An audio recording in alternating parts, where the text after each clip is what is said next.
Bienvenidos sean todos y todas a este su espacio, la voz del Tribunal Constitucional, desde donde, a través de cada entrega, cumplimos nuestra misión de ensanchar la cultura constitucional en nuestro país, y eso lo hacemos a través de variados segmentos como reportajes, artículo de la Constitución, noticias, vivir en Constitución y mucho más, Félix.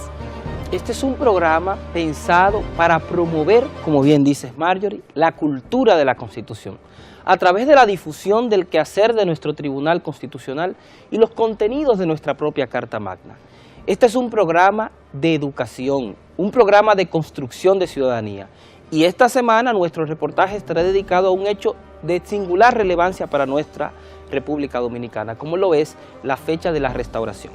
Así que sin más, vamos a ver el contenido del programa de hoy.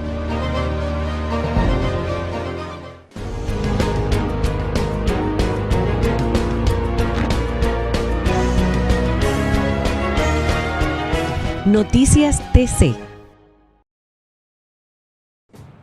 Hola, ¿qué tal amigos? Sean todos bienvenidos a su segmento Noticias TC. José Miguel García les acompaña. Qué agradable poder reencontrarnos una vez más en este espacio informativo, donde estaremos compartiendo con todos ustedes las informaciones más relevantes sobre nuestro Tribunal Constitucional. El presidente del Tribunal Constitucional de la República Dominicana, magistrado Milton Ray Guevara, informó a la Cámara de Cuentas que todos los magistrados de esta alta corte hicieron su declaración de bienes desde la toma de posesión en diciembre de 2011.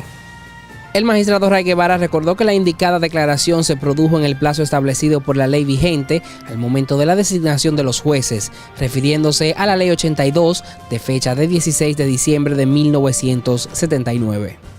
La aclaración se produce basada en una publicación del Boletín del Programa de Estudios del Desarrollo Dominicano de la Pontificia Universidad Católica Madre y Maestra, que utiliza datos suministrados por la Cámara de Cuentas, en la que el Tribunal Constitucional figura en el renglón de la declaración no registrada en la CCRD o no ha presentado su declaración jurada de patrimonio. En una carta dirigida a la presidenta de la Cámara de Cuentas de la República Dominicana, doctora Liselot Marte de Barrios, el presidente del TC dijo que esas declaraciones se hicieron ante la Tesorería Nacional en las formas establecidas por la referida ley, particularmente en su artículo 4, y que están publicadas en la página web del organismo www.tribunalconstitucional.gov.do. La nueva ley sobre la materia número 311-14 del 8 de agosto de 2014, que no tiene efectos retroactivos, dispone en su artículo 5 cuáles son los funcionarios que deben hacerlo en el porvenir al ser designados o haber cesado de sus funciones. La referida declaración, así lo expresó el juez constitucional en su carta. Manifestó que de esa manera queda demostrado que los jueces del Tribunal Constitucional han cumplido oportunamente con el mandato de la ley. Por todo lo anterior, le agradeceríamos que esa Cámara de Cuentas realice las aclaraciones pertinentes y no queden dudas sobre el particular, pidió en su carta el presidente del Tribunal Constitucional, magistrado Milton Ray Guevara. El Tribunal Constitucional de la República Dominicana conmemoró con un acto de izamiento de la bandera nacional el 153 aniversario de la gesta heroica de la Restauración, reclamando que se valore con mayor intensidad el ejemplo de los héroes de esta epopeya. Asimismo, la Alta Corte consideró que el contenido del acta de la Restauración redactada por los patriotas de la gesta, que se inició en el Cerro de Capotillo en 1863, debe ser objeto de estudio en las escuelas, colegios y universidades del país. El magistrado Wilson Gómez Ramírez, juez del TC y vicepresidente del Instituto Duartiano, resaltó el acontecimiento al encabezar este acto. Hoy los dominicanos rendimos tributo a estos ejemplares hombres, a las mujeres que aportaron a través de esa lucha y de ese esfuerzo permanente. La República Dominicana se consolidó. A partir de ese momento, entendió todo el mundo que teníamos que vivir en libertad, en un marco de soberanía, en un marco de autodeterminación, en un marco de absoluta libertad y de independencia. ratificó que la guerra por la restauración de la República Dominicana fue una acción del pueblo expresada en un movimiento popular nacionalista que asumió la defensa del interés nacional, encabezado por el general Gregorio Luperón y Santiago Rodríguez. Recordó que el 16 de agosto de ese año, un grupo de valientes dominicanos en Capotillo bajó la bandera de España que había sido colocada en asta y en su lugar restableció el lienzo tricolor, proceso que culminó en 1865 con la patria restaurada, al igual que la Constitución y las leyes dominicanas. El magistrado Gómez Ramírez dijo que los dominicanos deben tener presente a los próceres restauradores: Gregorio Luperón, José Cabrera, Benito Monción, Santiago Rodríguez, Lucas Evangelista de Peña, Gaspar Polanco, José Antonio Salcedo, Pedro Antonio Pimentel, Ulises Francisco Espaillat, Pedro Francisco Bonó Belisario y Ricardo Curiel, Máximo Grullón, Federico de Jesús García y Benigno Filomeno de Rojas. Asistieron al acto el magistrado Ildefonso Reyes, el general retirado Marcos Jiménez en representación del INESPRE, funcionarios y empleados del Tribunal Constitucional. El acta de la restauración de la independencia nacional fue leída por el estudiante Washington Monelli de Peña Mesa, miembro del Instituto Duartiano. La magistrada del Tribunal Constitucional de la República Dominicana, Ana Isabel Bonilla, exhortó a comunicadores de la provincia Sánchez Ramírez a convertirse en multiplicadores frente a los ciudadanos del conocimiento de los temas constitucionales, de manera que las personas tengan conocimiento cabal de sus derechos y deberes. Hablando en el marco de un conversatorio para comunicadores cotuizanos auspiciados por el TC, el Colegio Dominicano de Periodistas y la Universidad Autónoma de Santo Domingo, UAS, la jueza de la Alta Corte ponderó los esfuerzos de la capacitación en temas constitucionales. ¿Qué significa un Estado social y democrático de derecho?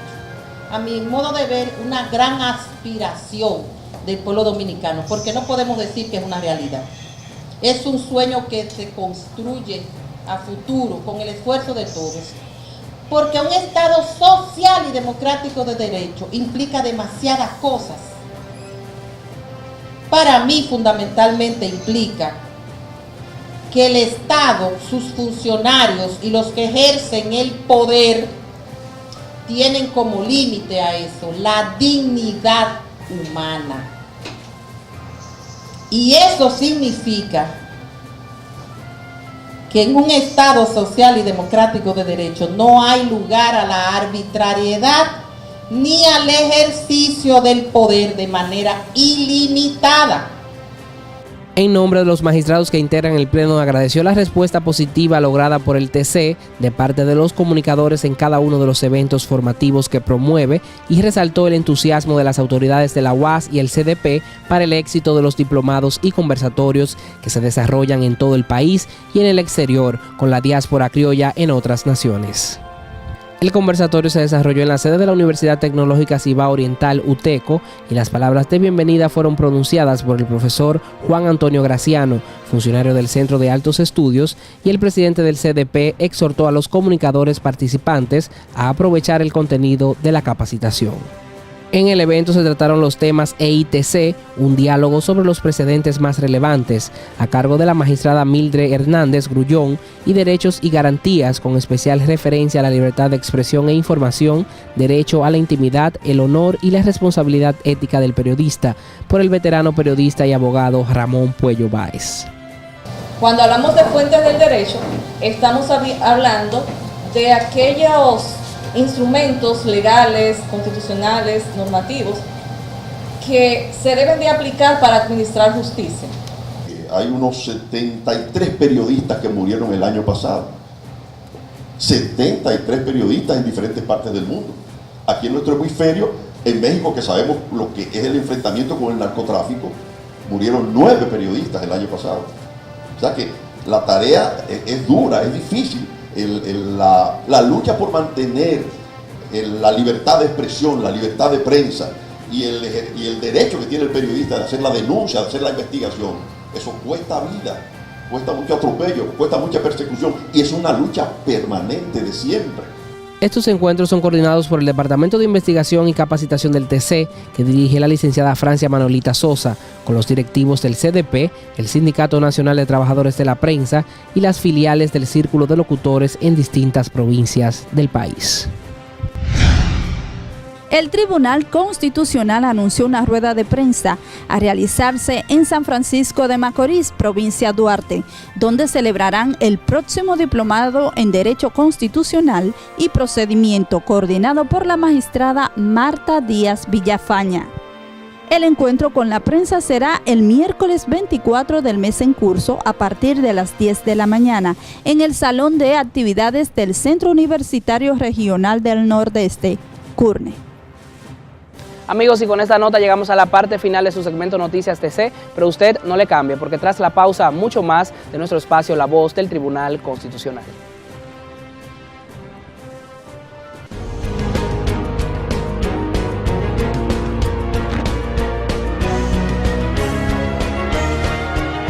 Noticias TC. El Tribunal Constitucional de la República Dominicana presenta el tercer Congreso Internacional sobre Derecho y Justicia Constitucional, carácter vinculante del precedente constitucional, a realizarse los días 12, 13 y 14 de octubre del año en curso, en el Hotel Sheraton de Santo Domingo. Cupo limitado. Para mayor información, congreso@tc.gov.do o llamar al 809-948-1472. Tercer Congreso Internacional sobre Derecho y Justicia Constitucional, carácter vinculante del precedente constitucional. Invita el Tribunal Constitucional de la República Dominicana.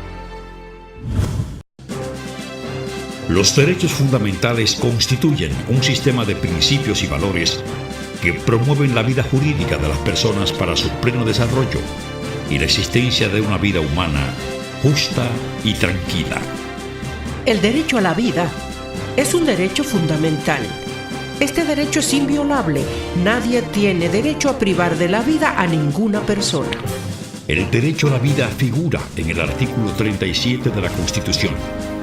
El derecho a la vida es un derecho fundamental. Un mensaje del Tribunal Constitucional de la República Dominicana.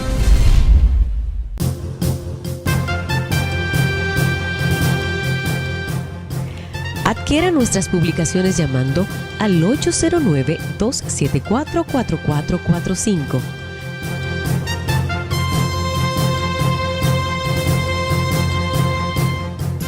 Tribunal Constitucional de la República Dominicana. El Tribunal Constitucional es el órgano supremo de interpretación y control de la constitucionalidad. Sus decisiones son definitivas. No se pueden revocar. Y tienen que ser cumplidas por todos, incluyendo los poderes públicos y los órganos del Estado. Síganos en nuestra página web www.tribunalconstitucional.gov.do y síganos en nuestras redes sociales en Twitter, Tribunal Cons RD, en Facebook, Tribunal Constitucional RD y en YouTube, Tribunal Constitucional RD.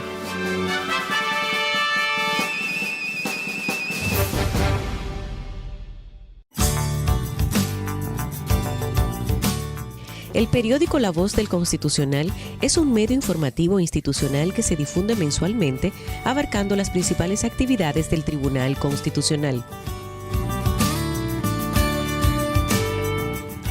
Este órgano de difusión contiene las normas, principios y valores de la Constitución Dominicana. Con más de 25,000 ejemplares, llega de fácil lectura a la población de manera gratuita.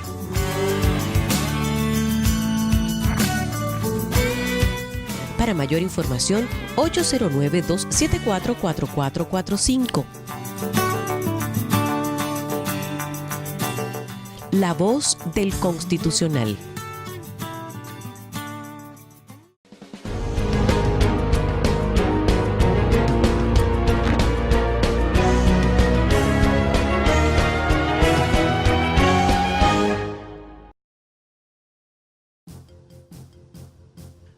Artículo 27. La República Dominicana tendrá representantes ante los parlamentos internacionales respecto a los cuales haya suscrito acuerdos que les reconozca su participación y representación.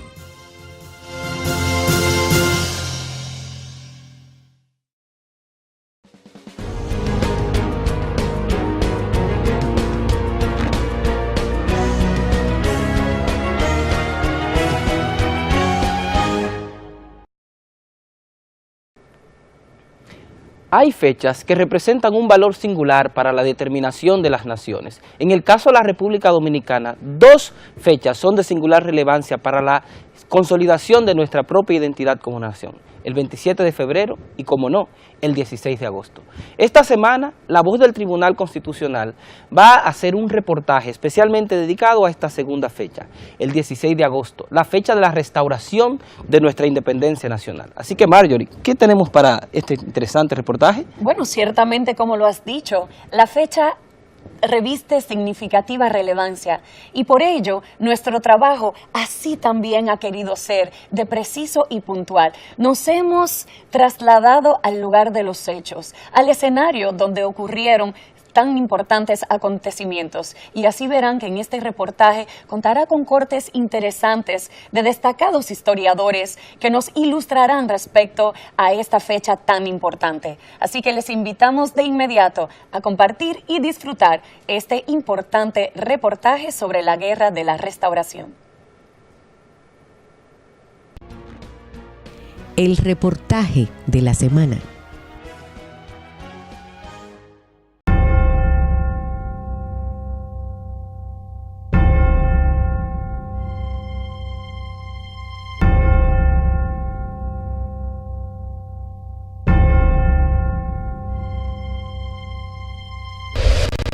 El 10 de julio de 1865, con la salida de los militares y el personal del gobierno español, finaliza la anexión del país, lo que constituye el triunfo de la Guerra de la Restauración y se da inicio al período denominado la Segunda República bajo el mando del general José Antonio Pimentel. El proceso de salida de los militares españoles terminó en 15 días en diferentes embarcaciones que tenían como destinos a Cuba, Puerto Rico y España, con lo que el país restauró su soberanía en todo el territorio nacional. Fue lo inverso que el 27 de febrero. El 27 de febrero quedó a un nivel de élite que organiza el pueblo para enfrentar a Haití y organiza el Estado. Pero el pueblo es pasivo. En la restauración es el pueblo, el agente histórico de la resistencia a los españoles. La mayoría de los que participaron ahí, de lo que hoy le llamamos soldados, eran simplemente cosecheros, campesinos, echadías, arrieros, en fin, personas que muchas veces lo que tenían era un pantalón amarrado con una soga, descalzos, desnudos de la cintura para arriba con un paño amarrado en la cabeza y en la mano podían tener un palo, podían tener piedras. Mayormente tenían un colín, fusiles viejos y gracias a una táctica militar que se conoce en el argot militar como guerra de guerrillas, que fue muy ilustrada y muy animada por el general Matías Ramón Mella y Castillo, que estamos todavía, dicho sea de paso, en el año de su bicentenario, pues lograron enfrentar de manera tan eficaz como efectiva al ejército español que vino mayormente procedente de Cuba porque... La guerra restauradora se había iniciado oficialmente con el Grito de Capotillo, lugar ubicado en un cerro situado en la frontera norte, en donde un grupo de revolucionarios, integrado por Santiago Rodríguez, José Cabrera, Benito Monción y Pedro Antonio Pimentel, acompañados por otros 11, izaron la bandera dominicana, abriendo la brecha para restablecer la soberanía nacional. El 16 de agosto de 1863 ascendieron al Cerro de Capotillo y bajaron la bandera española que había sido colocada en lugar de la dominicana cuando Santana nos convirtió de república en una provincia de ultramar de España. Y esos hombres bajaron esa bandera española y volvieron a colocar en su lugar la bandera nacional. Acción Patriótica, que tuvo como líder a Gregorio Luperón, también como cabeza a Santiago Rodríguez. Las acciones militares en favor de la restauración se propagaron rápidamente por todo el Cibao y en poco tiempo los patriotas habían controlado toda la línea noroeste. El general Gaspar Polanco, el oficial de más alto rango, fue proclamado comandante en jefe de las fuerzas restauradoras. Una de las grandes batallas de la guerra restauradora fue la del ataque y toma de la ciudad de Santiago de los Caballeros, lo que determinó que para principios de septiembre los españoles solo contaban en la región del Cibao con el control de Puerto Plata y hasta allí fueron perseguidos. Después de la quema de la ciudad de Santiago y también la de Puerto Plata, que fue reducida a cenizas, y que dicho sea de paso, esa idea del general Gaspar Polanco fue copiada en Cuba por el general Máximo Gómez cuando inauguró lo que en la historia cubana se conoce como la campaña de la tea revolucionaria. El 14 de septiembre de 1864 se instauró en Santiago el primer gobierno restaurador, el cual estuvo presidido por José Antonio Salcedo, quien fue derrotado poco tiempo después por sus supuestos errores políticos, siendo sustituido por Gaspar Polanco. La anexión de la República Dominicana a España había sido propiciada por Pedro Santana en un acto en la plaza de la Catedral de Santo Domingo el día 18 de marzo de 1861. El gobierno anexionista reprimió a los patriotas sorprendidos en planes para restaurar la soberanía nacional.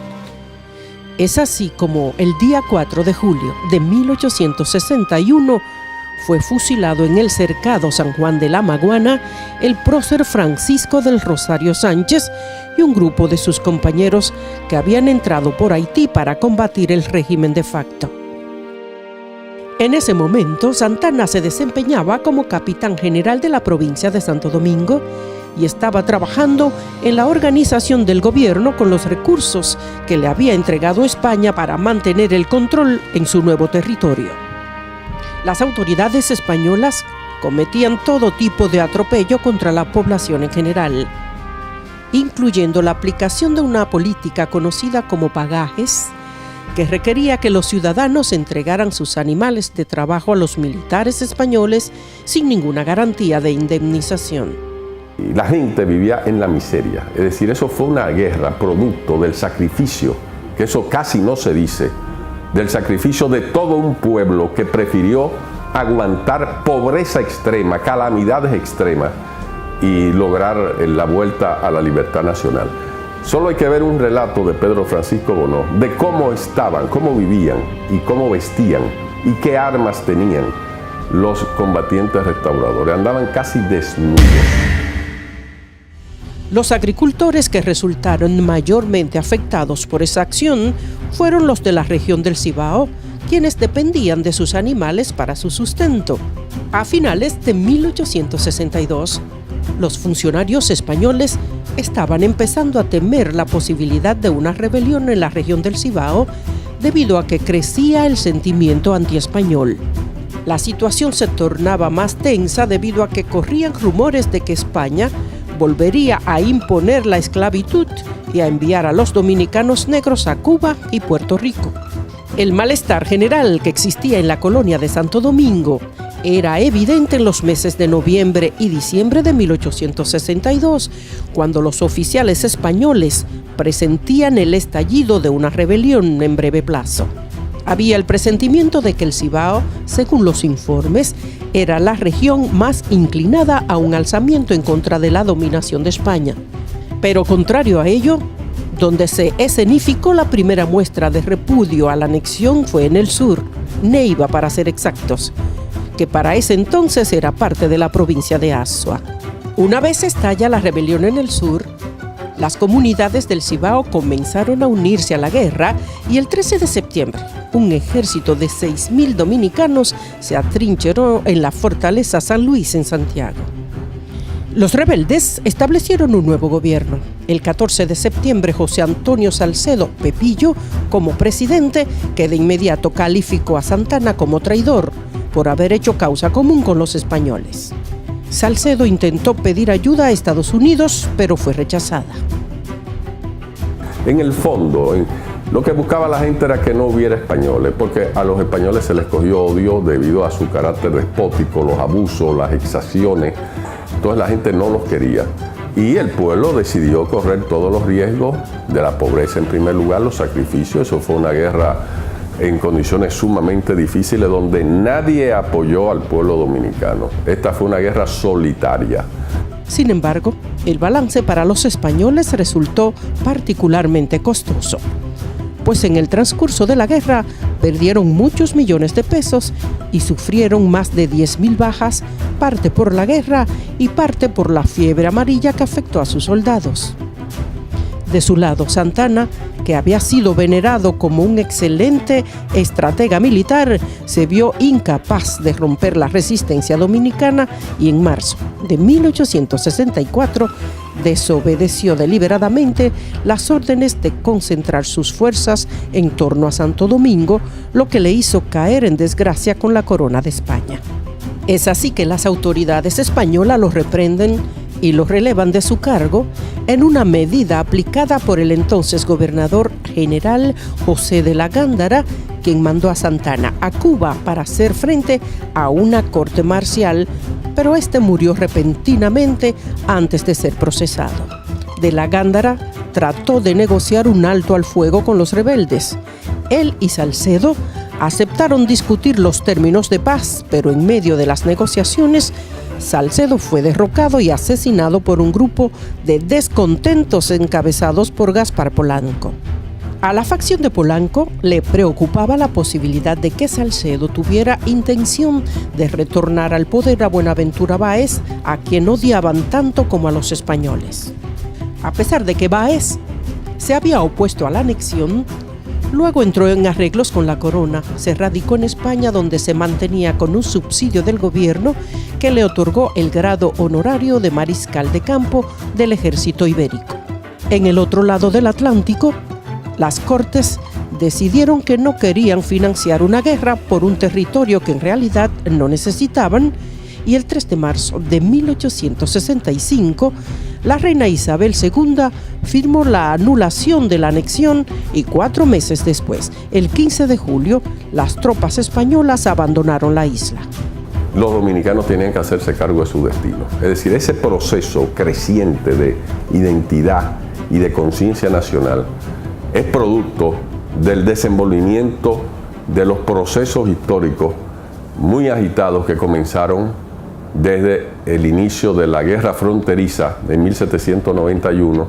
Aunque la Guerra de la Restauración dejó la economía, especialmente la agricultura, destruida, a excepción del tabaco, ese proceso trajo un nuevo nivel de orgullo nacional a la República Dominicana. La victoria también le demostró a los cubanos y puertorriqueños que España podía ser derrotada, aun cuando el liderazgo durante la guerra se concentró en las manos de pocos caudillos regionales. Fue una victoria aplastante con una alta significación para los dominicanos, porque el ejército español que vino aquí era un ejército debidamente organizado, debidamente entrenado, debidamente equipado, con lo último en tecnología militar de la época, con armas modernas, las armas modernas propias de la época, mientras que aquí no había nada de eso. Aquí había más voluntad que conocimiento. Como muestra del reconocimiento de los dominicanos a los hombres que lucharon por el restablecimiento de nuestra soberanía, la ciudad de Santiago muestra con orgullo a su entrada, llegando desde la capital, el monumento a los héroes de la Restauración, mientras que en todo el país, en agosto, conmemoramos el mes de la Restauración de la República. Digamos como Emilio Prudón, autor de la letra de nuestro himno nacional: compatriotas, mostremos erguida nuestra frente, orgullosos de hoy más, que Quisqueya será destruida, pero sierva de nuevo jamás.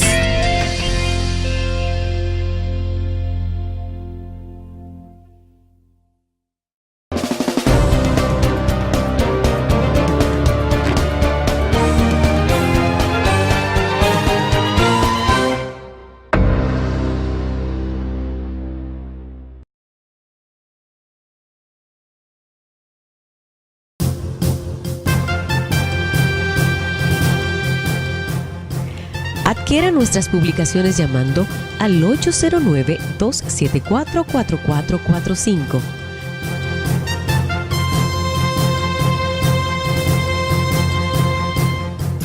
Tribunal Constitucional de la República Dominicana.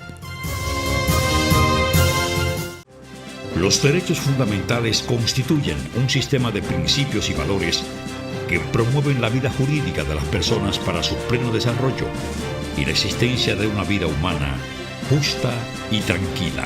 El derecho a la dignidad humana es un derecho fundamental. La dignidad del ser es sagrada, innata e inviolable. Nadie tiene derecho a violar la dignidad de la persona. El derecho a la dignidad figura en el artículo 38 de la Constitución. El derecho a la dignidad es un derecho fundamental. Un mensaje del Tribunal Constitucional de la República Dominicana.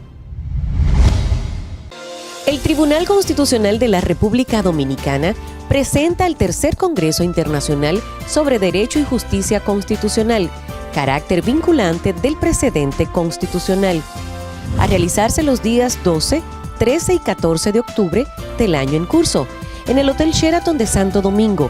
Cupo limitado. Para mayor información, congreso@tc.gov.do o llamar al 809-948-1472. Tercer Congreso Internacional sobre Derecho y Justicia Constitucional, carácter vinculante del precedente constitucional. Invita el Tribunal Constitucional de la República Dominicana.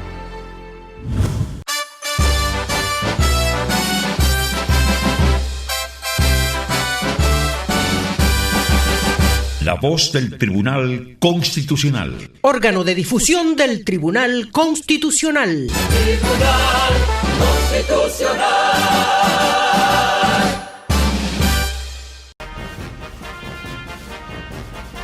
Síganos en nuestra página web www.tribunalconstitucional.gov.do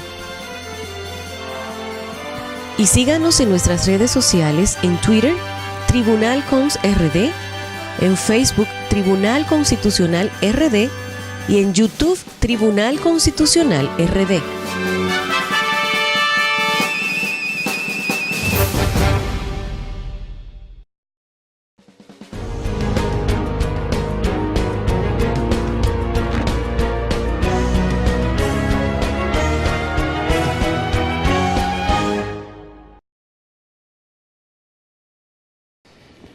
La voz del Tribunal Constitucional no solamente se dedica a recopilar material informativo relativo a la cultura de la Constitución en el territorio de la República Dominicana, sino que también nos trasladamos hacia otros lugares. Y en esta ocasión seguimos compartiendo unas muy interesantes entrevistas que nuestra compañera Marjorie Espinosa realizó en el hermano país de Perú, a propósito de la 11ª Conferencia Iberoamericana de Justicia Constitucional. Esperamos pues que al igual que las anteriores entrevistas, estas sigan contribuyendo al fortalecimiento de la cultura de la Constitución. Así que sin más, veámoslas pues. Bien, señoras y señores, continuamos con las entrevistas que estamos realizando en el marco de la celebración de esta 11ª Conferencia Iberoamericana de Justicia Constitucional aquí en Lima, Perú. En esta ocasión tenemos el honor de poder presentarles a nuestro invitado. Se trata del magistrado Francisco Rosales. Él es presidente de la Sala Constitucional de la Corte Suprema de Nicaragua. Muchas gracias, magistrado, por concedernos este honor y por supuesto queremos aprovechar cada minuto con usted. Usted ha sido parte fundamental de un panel que recién concluye acerca del tema de los principios constitucionales y la constitución económica. Quisiéramos que nos permita poder compartir los aspectos y temas más relevantes que fueron expuestos en el marco de este panel. Muchas gracias por concederme esta oportunidad. El hilo conductor de los expositores a lo largo de la hora en que se nos dedicó, ¿verdad? Hoy en la mañana, la jornada de esta mañana, es que de España se trasladaron las mismas estructuras económicas hacia América y que es a partir de que surge pues efectivamente el Estado moderno y que se puede hablar ya de constitucionalismo. ¿Por qué? Porque antes pues el monarca era ungido por el Papa. La concepción teocrática y teológica del poder era la que dominaba. El Estado moderno se caracteriza por el pacto social. El soberano es el pueblo. El pueblo, a partir de la Revolución Francesa, se impone de alguna manera y lo que rige en el mundo es el pacto social.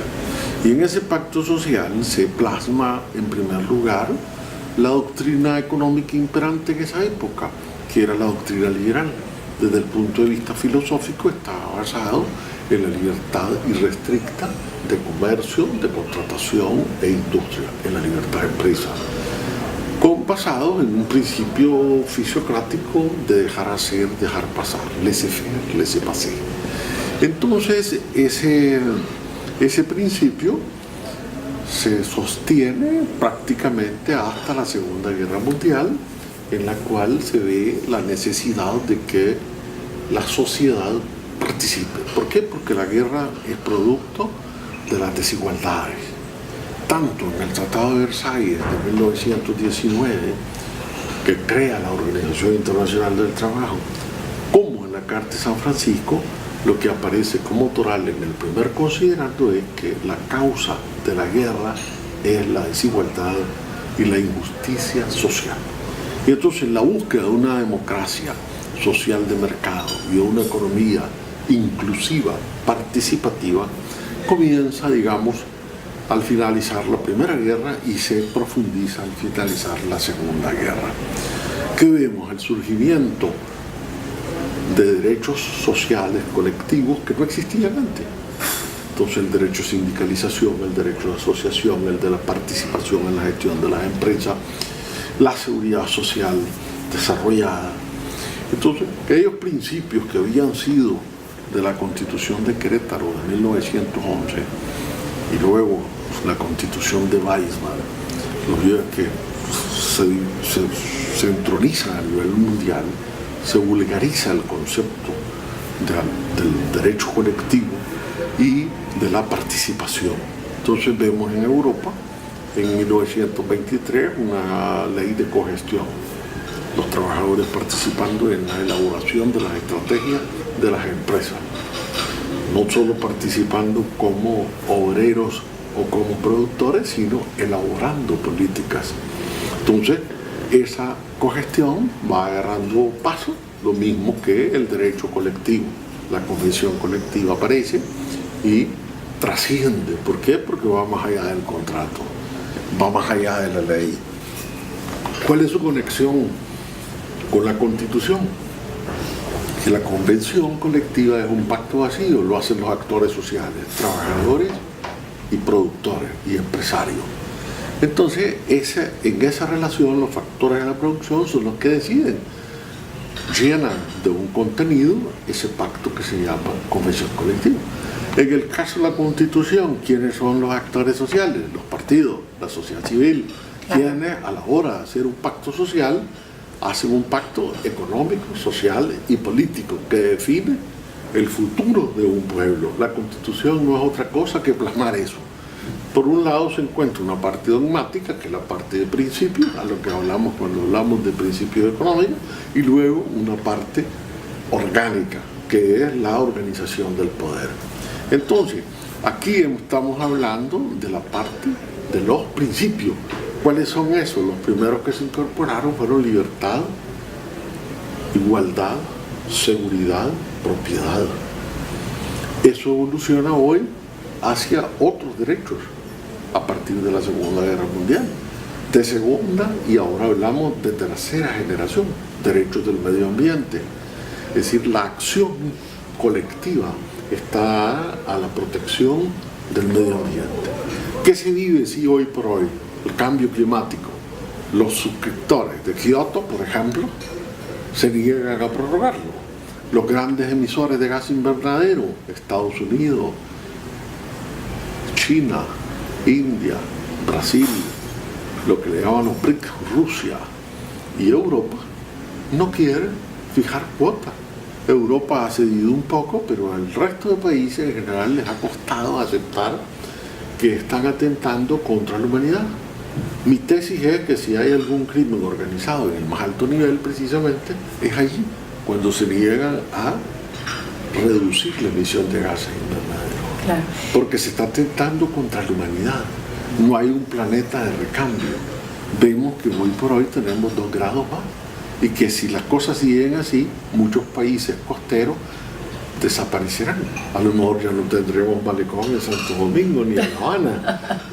Precisamente, magistrado, quería preguntarle cómo valora o cómo pondera el intercambio que se ha realizado entre los diferentes magistrados y magistradas en ocasión de ese panel que precisamente procura contextualizar, actualizar esos principios para robustecer la justicia constitucional.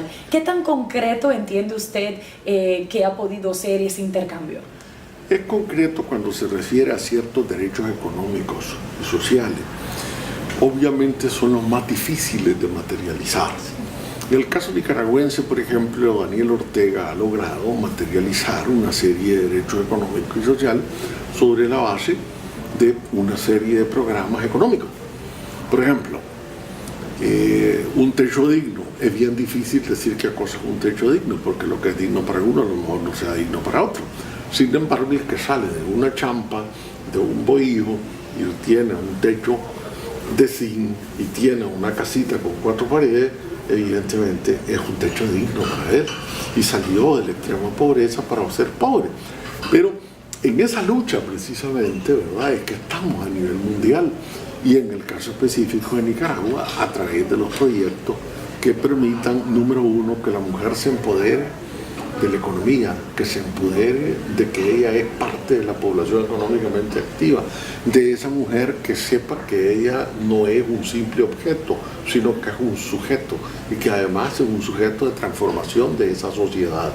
Entonces la Constitución proclamó en su preámbulo de la Constitución del 87, los revolucionarios que plasman y dice, se promulga esta Constitución para transformar las estructuras económicas y terminar con la explotación del hombre por el hombre. Podemos decir que esa es la filosofía, la visión, llegar a una mejor redistribución de la riqueza. Nunca pretendemos, evidentemente, conceptualizar esto sobre la base de dar a cada quien según su necesidad, porque eso no lo logró ni la Unión Soviética, ¿verdad? Las sociedades responden y las filosofías tienen que ser acordes con el momento concreto, el análisis de la situación concreta, cuál es el desarrollo económico de Nicaragua, cuáles son sus estructuras, qué es lo que se puede repartir, qué es lo que se puede efectivamente hacer inclusivo. Y eso lo ha hecho Ortega sobre la base de una alianza concreta con todos los sectores de la sociedad y que le ha permitido hasta el día de hoy gobernar dentro de un diálogo permanente, concertación política permanente. Entonces esos proyectos económicos y sociales, usura cero, por ejemplo. Usted llegó en el momento en que estaba hablando una de las panelistas sobre el problema del anatocismo, el problema de las tasas de interés altísimos, que la fijan libremente las financieras, que la fijan libremente los bancos, sobre la base de la libertad de contratación. Entonces, ¿qué pasa? El Estado tiene que regular esas tasas de interés y no se puede permitir que el interés sobre el interés sea capitalizado, porque entonces cuando nos damos cuenta tenemos tasas monstruosas y las tarjetas de crédito serían el ejemplo más claro. Las sociedades viven a veces para pagar el crédito que deben. Entonces, en ese hilo conductor es lo que hemos venido viendo. Ahorita la discusión va a ir hacia el papel del Estado, para efectivamente que esos principios no sean papel mojado y que no queden en el campo del dogma y de la línea programática eufórica, y sino que se le dote de un instrumento para poderlo concretar. Así es, y creo que es la mejor afirmación positiva para entonces de esta manera poder concluir esta entrevista, confirmando que ciertamente será una consolidación de los principios y que los mismos serían concretados en el día a día a través de todos los temas de tanta relevancia en los distintos regímenes económicos de todos los países participantes. De nuevo queremos agradecerles habernos acompañado en La Voz del Tribunal Constitucional, que es el instrumento de comunicación, uno de ellos, de nuestro Tribunal Constitucional Dominicano. Así agradecemos al magistrado Francisco Rosales de Nicaragua y a ustedes que permanezcan con nosotros, dados que continuamos cubriendo las diferentes incidencias de esta conferencia y por supuesto continuamos también con las entrevistas de personalidades aquí en Lima, Perú.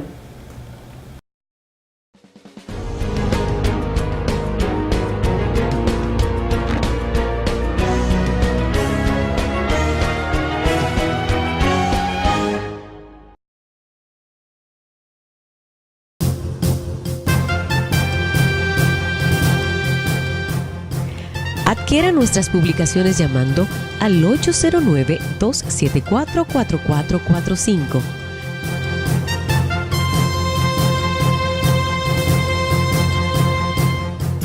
Tribunal Constitucional de la República Dominicana. Los derechos fundamentales constituyen un sistema de principios y valores que promueven la vida jurídica de las personas para su pleno desarrollo y la existencia de una vida humana justa y tranquila. El derecho a la igualdad es un derecho fundamental. Todas las personas son iguales ante la ley. El derecho a la igualdad figura en el artículo 39 de la Constitución. El derecho a la igualdad es un derecho fundamental. Un mensaje del Tribunal Constitucional de la República Dominicana. El Tribunal Constitucional de la República Dominicana presenta el tercer Congreso Internacional sobre Derecho y Justicia Constitucional, carácter vinculante del precedente constitucional, a realizarse los días 12, 13 y 14 de octubre del año en curso, en el Hotel Sheraton de Santo Domingo. Cupo limitado. Para mayor información, congreso@tc.gov.do o llamar al 809-948-1472. Tercer Congreso Internacional sobre Derecho y Justicia Constitucional, carácter vinculante del precedente constitucional. Invita el Tribunal Constitucional de la República Dominicana.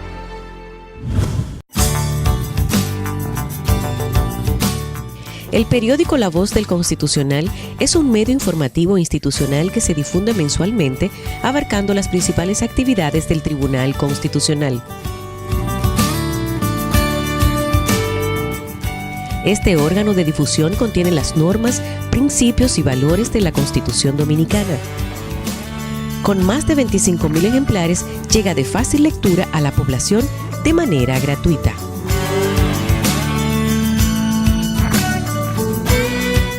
Para mayor información, 809-274-4445. La Voz del Constitucional.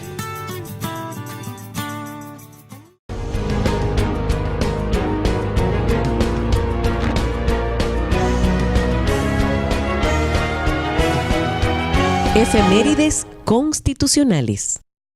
Entre los días 16 y 21 de agosto del año 1960, la República Dominicana es sancionada con un bloqueo económico luego de que la República de Venezuela llevara el atentado que hizo el régimen de Rafael Leónidas Trujillo Molina contra el presidente de aquella nación sudamericana, Rómulo Betancourt, el 24 de junio de 1960 en la Avenida de los Próceres en Caracas.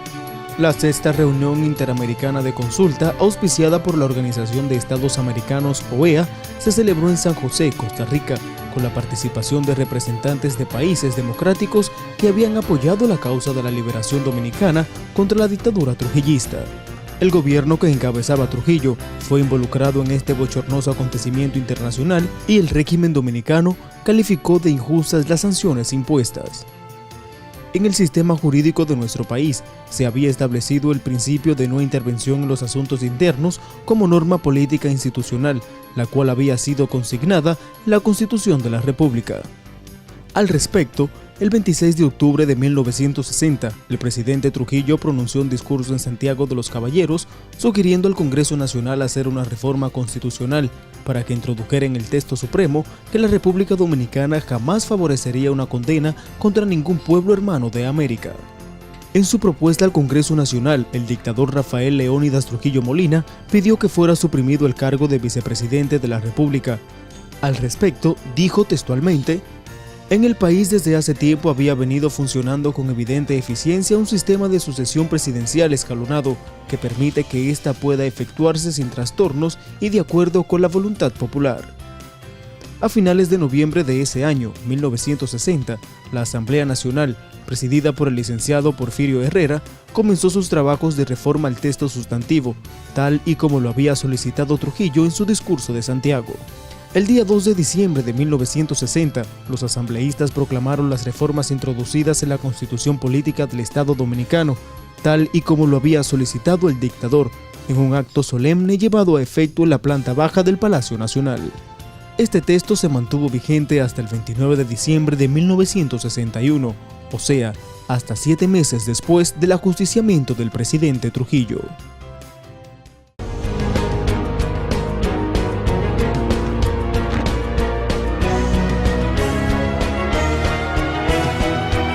Efemérides constitucionales.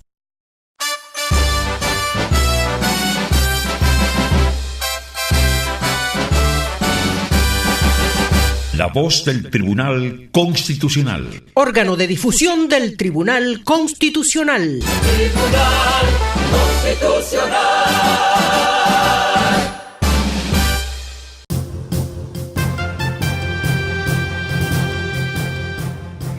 Adquiera nuestras publicaciones llamando al 809-274-4445.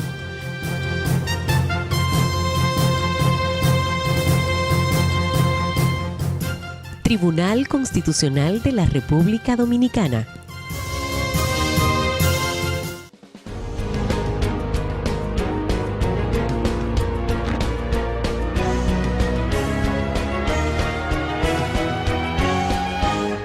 Vivir en Constitución. Artículo 52. Derecho a la propiedad intelectual. Se reconoce y protege el derecho a la propiedad exclusiva de obras científicas, literarias, artísticas, invenciones e innovaciones, denominaciones, marcas, signos distintivos y demás producciones del intelecto humano por el tiempo, en la forma y las limitaciones que establezca la ley. Artículo 53. Derecho del consumidor. Toda persona tiene derecho a disponer de bienes y servicios de calidad a una información objetiva, veraz y oportuna sobre el contenido y las características de los productos y servicios que use o consuma, bajo las previsiones y normas establecidas por la ley. Las personas que resulten lesionadas o perjudicadas por bienes y servicios de mala calidad tienen derecho a ser compensadas o indemnizadas conforme a la ley.